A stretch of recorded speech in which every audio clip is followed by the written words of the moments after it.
Perkenankan saya, Sarah Alia Ruby dari SMA Negeri 86 Jakarta untuk membidas beberapa poin luar biasa yang telah disampaikan oleh pembicara pertama dari tim pemerintah mengenai mosi pejabat dilarang menggunakan influencer dalam sosialisasi kebijakan. Pernyataan yang ingin kami bidas adalah 1. Informasi sepihak yang disampaikan oleh influencer. 2. Pemerintah yang lepas tangan dari tanggung jawab ketika memberikan sosialisasi. Maka pertama akan saya sebutkan. Dalam memilih seleb internet atau influencer, pemerintah seharusnya sudah mengetahui jejak atau cara penyampaian dari seleb tersebut, sehingga hasil sosialisasi kebijakan diharapkan lebih maksimal serta dapat dipahami oleh banyak orang. Indonesia merupakan negara yang luas dengan penduduk yang tidak sedikit. Tentunya, untuk melakukan sosialisasi dengan cara tradisional atau dengan cara formal akan membutuhkan waktu yang lebih lama dibandingkan dengan memanfaatkan teknologi yang marak dilakukan abad ini, di mana globalisasi berlangsung dan berbagai kalangan telah menggunakan media sosial, entah itu dari anak-anak hingga orang tua. Selain itu, ketika seorang pejabat melakukan sosialisasi untuk kebijakan, mereka cenderung menggunakan bahasa yang formal dan juga bahasa teknis, sehingga tidak semua orang dapat memahami maksud yang ingin disampaikan, sehingga meningkatkan terjadinya salah paham. Nah, informasi yang ditakutkan akan terjadi salah paham dapat dikurangi dengan influencer yang menyampaikannya, karena metode yang digunakan oleh influencer lebih kreatif dan lugas. Kepentingan pemerintah dalam menyampaikan kebijakan publik harus tersampaikan dengan merata, tanpa adanya perbedaan dalam penerimaan informasi tersebut.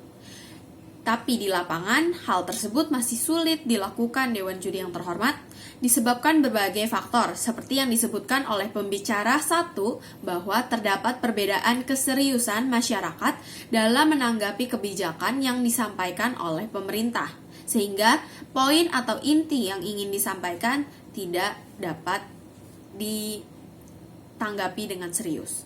Namun, jika pemerintah tidak dapat beradaptasi terhadap cara penyampaian yang lebih modern di era atau abad ini, maka masyarakat juga secara tidak langsung memiliki pikiran, sosialisasi hanya sebatas ini. Sosialisasi itu adalah hal yang selalu berhubungan dengan agenda politik. Saya bukan tipe orang seperti itu. Saya tidak ingin ikut campur dalam urusan politik.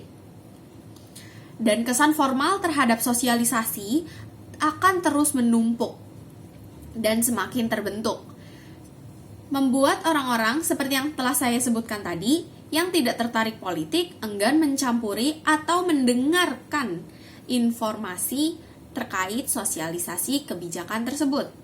Karena Indonesia memiliki presentase tinggi dalam penggunaan sosial media, yaitu 143 menit pada 2019 dan menempati urutan ke-6 sebagai negara pengguna media sosial yang aktif, maka media sosial dapat dikatakan sebagai metode yang lebih tepat.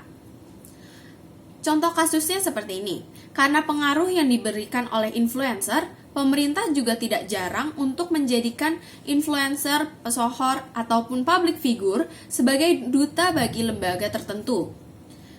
Tentunya, posisi ini dikatakan lebih bermakna daripada sekadar endorse yang dilakukan oleh pemerintah, yang membuktikan bahwa pengaruh dari influencer bukan main-main lagi.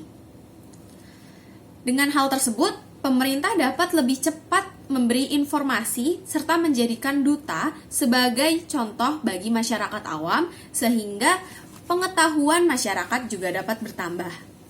Nah, selain itu, ada hasil sosialisasi yang dilakukan pemerintah, namun tidak terlalu memperlihatkan hasil. Seperti sosialisasi terhadap protokol kesehatan sudah tentu dilakukan, tetapi masih banyak yang tidak menaati protokol dengan melanggar berbagai ketentuan protokol.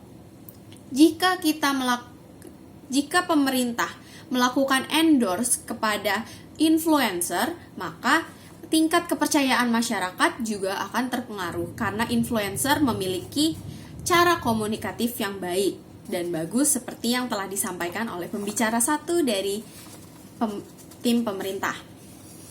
Terkait kasus endorse vaksin yang telah disebutkan oleh pembicara satu dari tim pemerintah, yang menjadi masalah utama adalah influencer tersebut. Tentunya dalam melakukan endorse sudah tersedia template yang disediakan oleh orang yang melakukan endorse, dalam kasus ini adalah pemerintah. Ditambah image seorang public figure harus dipertimbangkan karena berpengaruh terhadap informasi yang disampaikan. Tentunya informasi yang disampaikan adalah informasi vital, tetapi image public figure yang melakukan endorse kemarin tidak terlalu baik.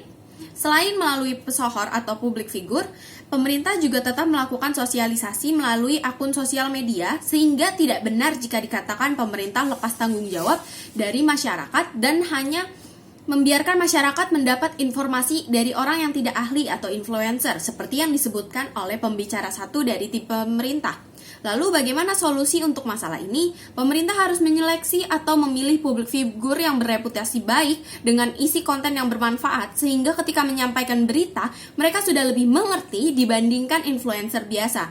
Apa yang harus dilakukan pemerintah sehingga tidak lepas tangan? Tentunya dengan menyediakan template atau permintaan yang merupakan salah satu etika dasar bisnis, sehingga influencer sudah memiliki batasan-batasan dan dapat memutuskan metode mana yang tepat untuk menyampaikan kebijakan tersebut ke masyarakat tanpa terjadi miskomunikasi.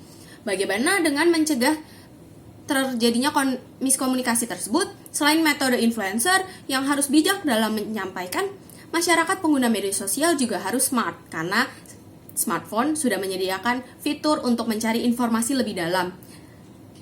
Jadi, bisa di cross-check informasi dari influencer. Sehingga kami menegaskan tidak menyetujui mosi bahwa pemerintah harus dilarang dalam menyampaikan kebijakan menggunakan sosial media atau pengaruh influencer.